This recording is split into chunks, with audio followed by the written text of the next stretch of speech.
Well, hi Leah, my name is Deborah Wiest and I work for UnitedHealth Group. I lead the UHN University.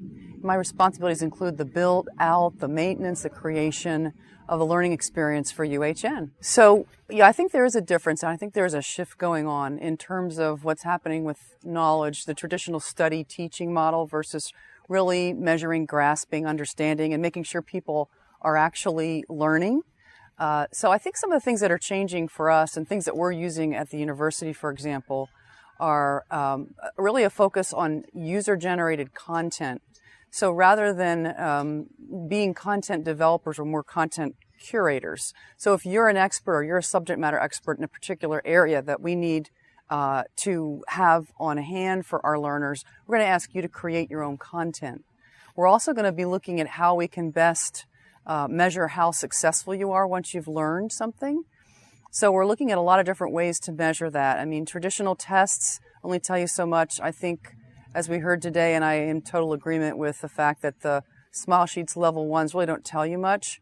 We really need to look at whether we're changing behaviors. And we have to really partner with our leaders and with our learners in order to do that. A lot of that rests not only on testing knowledge for being able to state or explain a topic, but really to have people actually tell us a story about how they've used a particular skill in a new way and how they got a result. And that's really where learning, really the rubber meets the road. So when we think about measuring behavior change, that has a lot to do with what actually happens when some people perform differently or better. And that's really where our focus is. So if we look at a learning initiative and say, okay, we've given you information, you've attended maybe a learning event, you've had some coaching, we have to really ask, is it making a difference in your performance? Now, learning and development isn't out in the field all day. The learners and the managers are. So it's really up to them to let us know if that performance is happening. So you have to have a really tight partnership and almost really train leaders on how to look for signs that learning has occurred and happened. So it's as much training the leaders on how to be leaders as teachers as it is training the learners on learning new content. Sometimes you really need to get a lot of help from your learners and really check in with them to see if learning has occurred, because traditional tests and assessments just aren't going to tell you what you need to know about making a difference. So an example I have is it's much easier sometimes in a metrically driven environment to measure results. In a call center, you can measure wrap time, abandon time, hold time, things that impact customers. In a sales environment, you can measure revenue generation. But let's just say you're trying to create an environment where people are building trusted relationships, right? So how do you measure behavior change in building trusted relationships?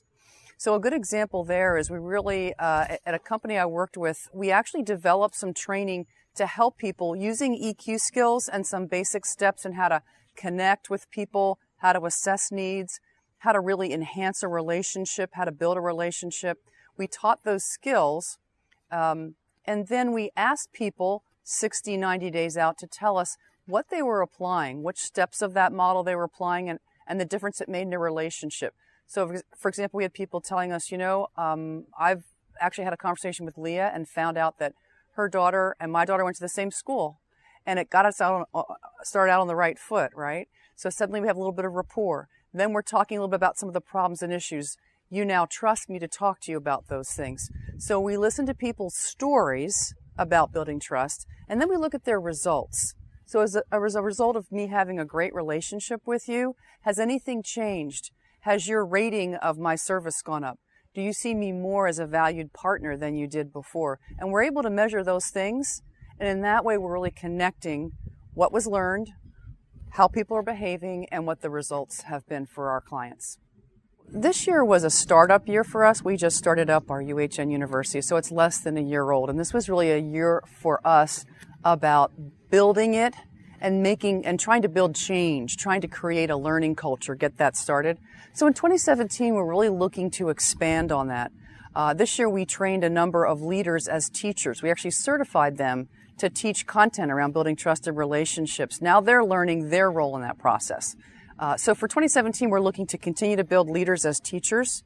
We're looking to help people see that their own self-development is in their hands. We have a very much of a pull kind of technologies we're using with our UHN University. We can have SME-generated content developed very quickly and easily by some of our subject matter experts.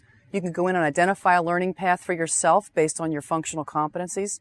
So we really want people to come and show up and use the university as a self-development tool versus sitting and waiting for training and learning to come to them.